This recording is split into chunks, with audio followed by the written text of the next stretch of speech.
আকাশে ছোঁয়ার গল্প সাজায়, শূন্যে ওড়ার ছন্দে মেতে।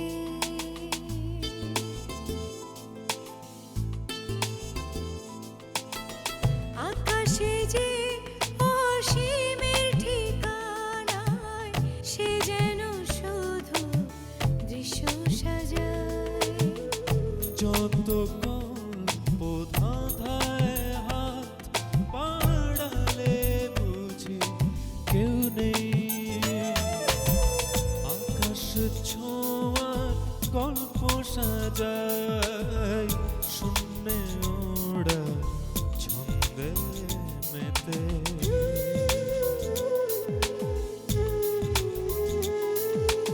ধাওন্ত তোমার গতি ছুটে চলে অবিচল, আমার আঙিনা প্রজাপতি চঞ্চল। উড়ে উড়ে যায় কত অলি গলি অবিরত, যত কল্প ধাঁধায় মন বাড়ালে বুঝি কেউ নেই। আকাশে ছোঁয়ার গল্প সাজায়, শূন্যে ওড়ার ছন্দে মেতে।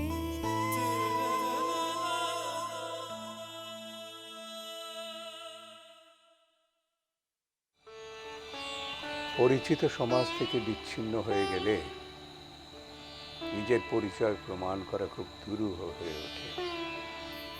তাহলে আপনার পরিচয় জানতে তো আমরা এদিক ওদিক ছুটে যেতে পারবো না।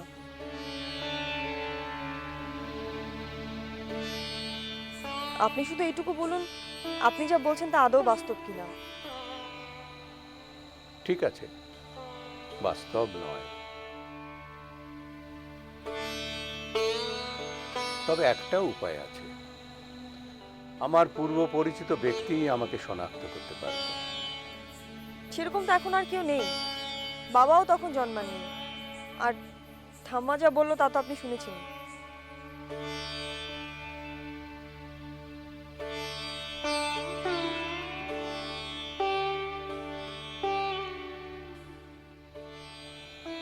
তাহলে আর কি করার?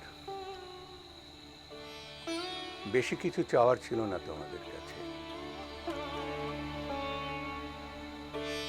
আমার পরিচয় দেওয়ারও ইচ্ছে ছিল না, শুধু আমার পরিবারের কাছ থেকে একটু অন্ন গ্রহণ করতে এসেছিলাম। তার কি করার? চলি তাহলে। দাঁড়ান, আপনি কোথায় যাচ্ছেন? আমার আশ্রমে। এত রাতে? পথে বেরোবার সময় আমরা রাত বীরের চিন্তা করি না।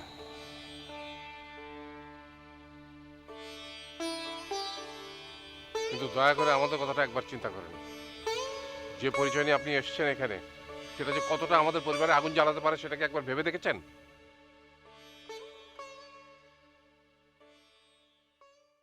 আমাদের ভিতরে কি চলছে সেটাকে একবার ভেবে দেখেছেন?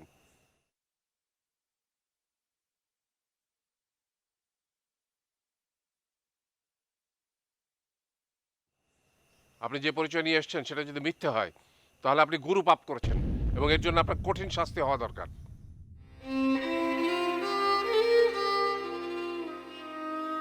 আর যদি আপনার পরিচয়টা সত্যিই হয়, তাহলে তো ওই পাপের যোগ্য কোনো শাস্তিই নেই। আপনি এক পাও লড়বেন না এখান থেকে। আমি মাকে ডেকে নিয়ে আসছি, তারপর ফয়সলা হবে, তারপর আপনি এখান থেকে যাবেন। তো হয় ভগবানের আপনার পরিচয়টা যেন মিথ্যে হয়, যেন মিথ্যে হয়।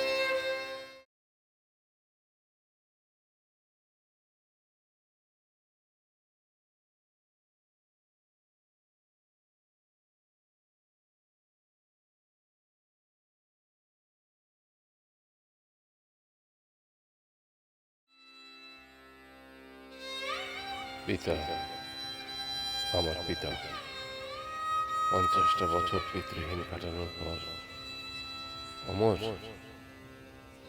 এ কিসের সামনে আজ তোমায় তোর ভাগ্য দাঁড় করালো? জন্ম থেকে জেনে আসছি আমার বাবা মৃত, কোনোদিন তার মুখ দেখিনি। আমার শৈশবের ওই দিনগুলো বাবা আমার একজনকে কত খুঁজেছি, কতবার বাবা বলে ডাকতে চেয়েছি। আর সব বন্ধুরা যখন বাবার হাত থেকে খেলনা মিঠাই নিয়ে ছুটত, আমি লুকিয়ে লুকিয়ে তাদের কত দেখেছি, কত কেঁদেছি, কিন্তু আমার কাছে তো কখনো পিতাকে পাইনি। বাবা টাকার সাহায্যে আমার এতদিন পূরণ হয়নি। আকাশে চেয়ে আকাশের মানুষটাকে তখন নিষ্ঠুর ভেবেছি, কত রাগ করেছি তার উপর। কেন সে আমার বাবাকে আমার জন্মের আগে নিয়ে গিয়েছিল? এই ক্ষোভে কতদিন তার সাথে কথা বলিনি। দুর্ঘটনা, দুর্ভাগ্য মেনে নিতে এখন সেই আমির যেমন কষ্ট হয় না, বাস্তবতার বিচারে সব না পাওয়াকে যখন হাসি মুখে সহজ বাস্তব মনে হয়, তখন ভাগ্যের একই পরিহাস আবার আমার সামনে দাঁড়িয়েছে, আমার দরজা ধাক্কিয়েছে। না, বলে তো আসলাম যেন সব মিথ্যে হয়, কিন্তু মনের মধ্যে যে তোলপাড়, কেন যেন বলছে সত্যি হোক, সত্যি হোক। তাহলে এতদিন যা করেছিলাম তাকে নিজের সাথে অভিনয়? আমার বাবা আর আসবে না এই বুঝ দিয়ে নিজেকে মানিয়ে ফেলেছিলাম। এই ধারণা কি তাহলে ভুল? আসলে আমি কি কোনোদিনই এই দুর্ভাগ্য মেনে নেই? মনে মনে কি কোথাও কোনো এক বিন্দুতে, এক চিলতে বিশ্বাস ছিল তাহলে আমার, যে আমার পিতা ফিরে আসবে আর আমি প্রাণ খুলে একবার ডাকবো, বাবা, বাবা।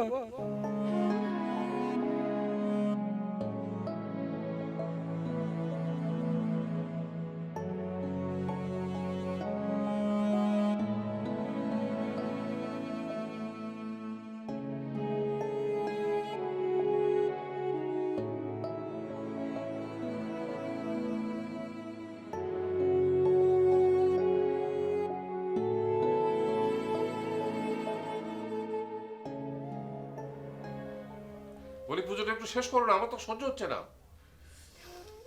তোমার ওই ঠাকুর সবসময় হাসি মুখেই থাকবেন, ওনার পুজো না হলে চলবে, কিন্তু মানুষের পুজো দরকার, আমার পুজো দরকার। পাগলের মতো কি যাতে বলছিস সবর? তুমি কথা বলছো না বলি তো আমি পাগল হয়ে যাচ্ছি। কি বলবো?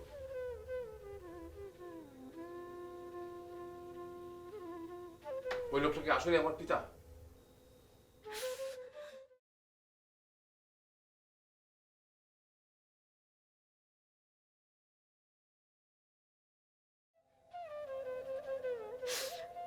আমি তো বলেছি আমি জানি না। কিন্তু তিনি যে বললেন,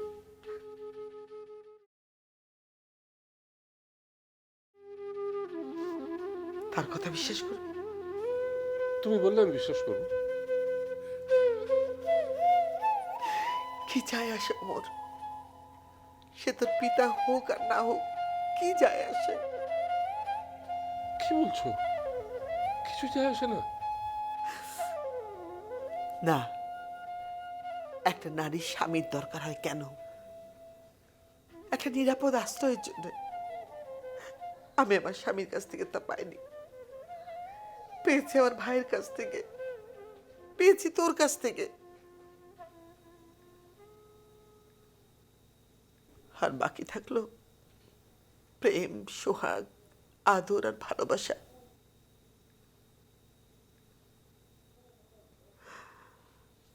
বয়স হলে মানুষের সেই চাওয়াগুলো আস্তে আস্তে থিতিয়ে যায়।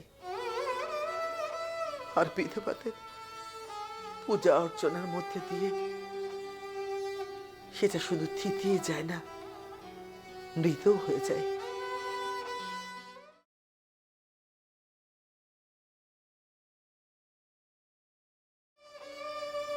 এ গেল আমার কথা, এবার তোর কথা বলি। শুধু তোর কথা কেন, সমস্ত সন্তানদের কথা বলি। সন্তানের কাছে পিতা কি?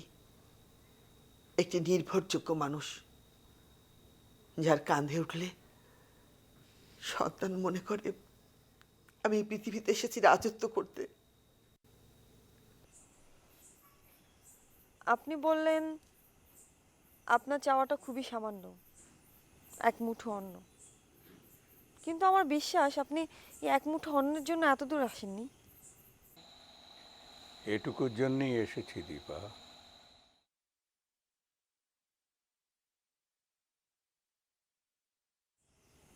এইটুকুর জন্য এত দূর থেকে এতদিন পরে কেউ আসে? নিশ্চয়ই এর পেছনে বিরাট কোনো কারণ থাকবে। ওই যে বললাম, আমার সন্ন্যাস ধর্মের রীতি পালন করার জন্য। আপনার সন্ন্যাস ধর্ম এত বড় স্বার্থপর? স্বার্থপর? আর নতুন 50 বছর আপনার স্ত্রী সন্তানকে ভুলে থাকতে দিয়েছে, পরিবারের প্রতি কোনো দায়িত্ব পালন করতে দেয়নি। আর আজ আপনার সেই সন্ন্যাস ধর্ম এই পরিবারের সবকিছু উলটপালট করে দিচ্ছে। হ্যাঁ, এক অর্থে তুমি সত্যিই বলেছ। পিতা তার ছোট শিশুর জন্য সব কিছু উজাড় করে দিতে পারে, তুই সে পিতাকে পাসনি। মামার ঘরে টোকুটো খেয়ে নিজ পায়ে দাঁড়িয়েছিস, তুই কখনো রাজা হতে পারিসনি। আজ তো রাজা হওয়ার বাসনা নেই। কেউ তোকে আদর করে বুকে টানবে, দুনিয়া উজাড় করে তোর জন্য সুখ আনবে, এসব এখন তোর কাছে রূপকথা। তাহলে কেনই বা ভাবছিস, কেনই বা চিন্তা করছিস ওই লোকটাকে নিয়ে? ওই লোকটা তোর আসল পিতা হোক আর না হোক, তাতে কি এসে যায়? তোর তো এখন পিতার দরকার নেই।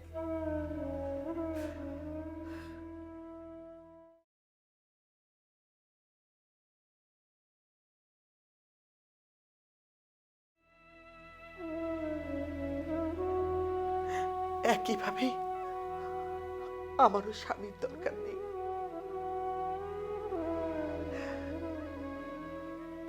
কাজে কি যায় আসে?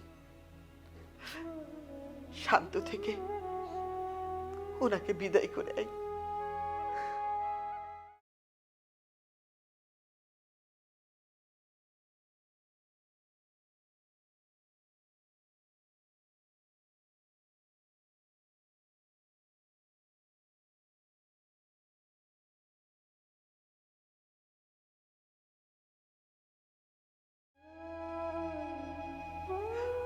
পিতার কাঁধে চড়ে রাজ্য জয় করার বাসনা আমার এখনো আছে মা।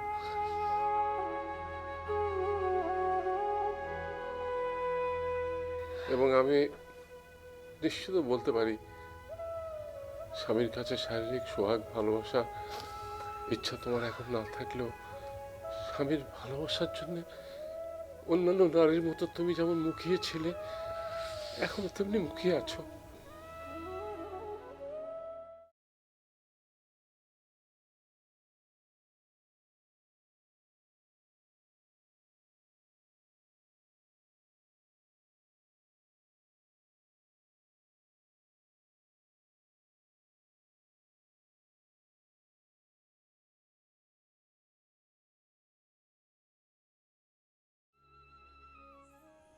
আর আপনারা যারা এই ধর্মের লোক, তারা কি ধরনের মানুষ যারা এভাবে এতদিন নিজের সংসার, নিজের পরিবারকে দূরে ঠেলে রাখতে পারে? এমনকি তাদের জানতেও দেয় না সে জীবিত আছে না মৃত। এ কোন ধরনের ধর্ম, এ কোন ধরনের স্বার্থপরতা বলুন তো? দীপা, এটা বুঝতে হলে তোমাকে বুঝতে হবে কার স্বার্থ, কিসের স্বার্থ। ভগবানের চিন্তায় মগ্ন হয়ে যিনি সংসার থেকে নিজেকে বিচ্ছিন্ন করে নেন, তার সঙ্গে স্বার্থান্বেষী সংসারী মানুষের তুলনা করা ঠিক হবে না দীপা। একদম ঠিক হবে। ঈশ্বর চিন্তায় মগ্ন হয়ে যিনি নিজের পরিবার থেকে দূরে চলে যান, তিনি কি একাই ঈশ্বরকে পেতে চান না? তার স্ত্রী সন্তান যদি ভেসেও যায়, তবুও কি তিনি পুণ্যের জন্য সন্ন্যাসী হয়ে দিন কাটান না? অর্থাৎ ঈশ্বরকে তিনি একাই পেতে চান, একাই স্বার্থ সিদ্ধি করতে চান।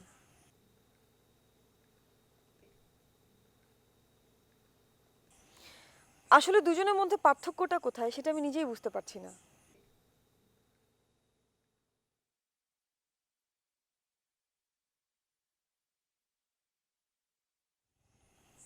কি এনেছো মা? উনি তো অন্ন চেয়েছিলেন।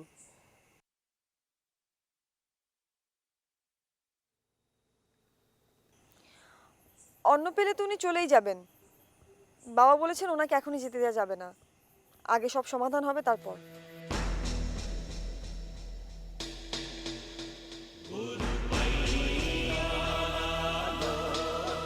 তাহলে কি আমি আপাতত বন্দি?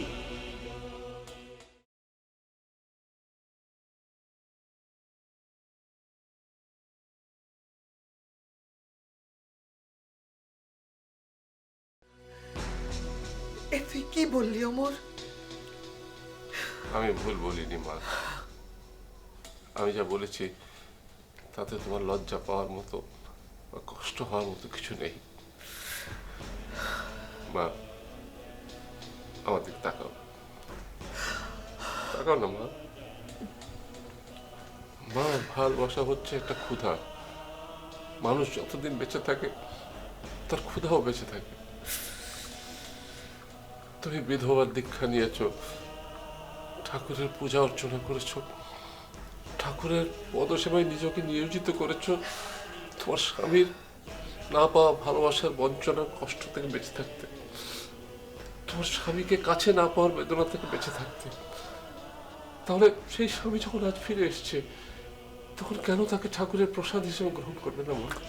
কিন্তু উনি তো এখানে থাকতে আসেননি। সেটা তো পরের কথা। তুমি এখন এটা বলো মা, ওই মানুষটা কি সেই মানুষ যে তোমার স্বামী, আমার পিতা? মা, বল মা।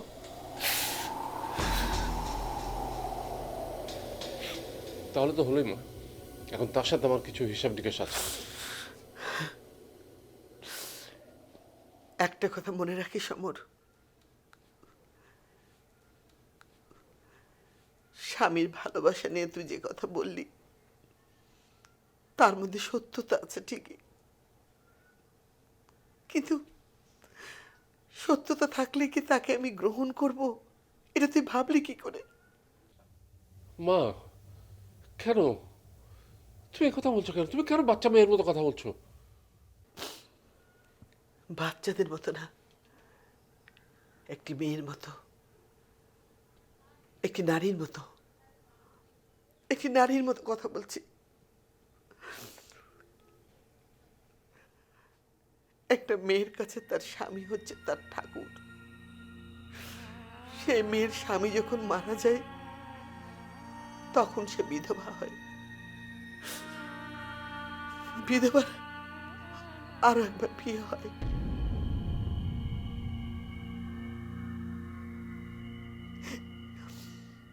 বিয়ে হয় পটের ঠাকুরের সঙ্গে।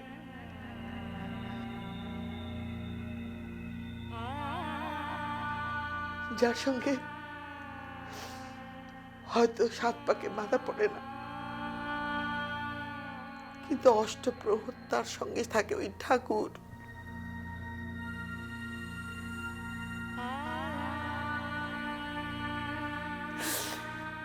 সেই ঠাকুরকে ঘিরেই তার জীবন চলে।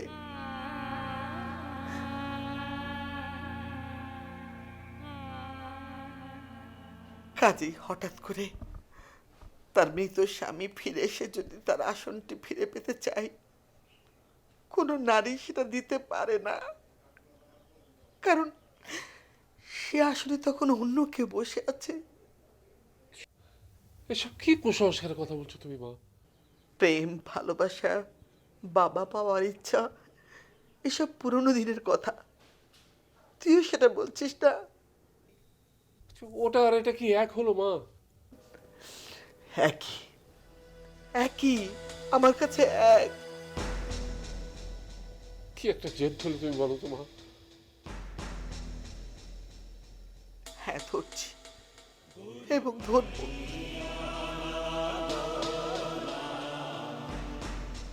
একটা কথা মন দিয়ে শুনে রাখো মোর, স্বামী পাওয়ার ইচ্ছা হয়তো আমারও আছে, কিন্তু সব ইচ্ছে তো সবার পূরণ হয় না। তাই ওই লোকটাকে স্বামী হিসাবে আমি এখন আর গ্রহণ করতে পারবো না।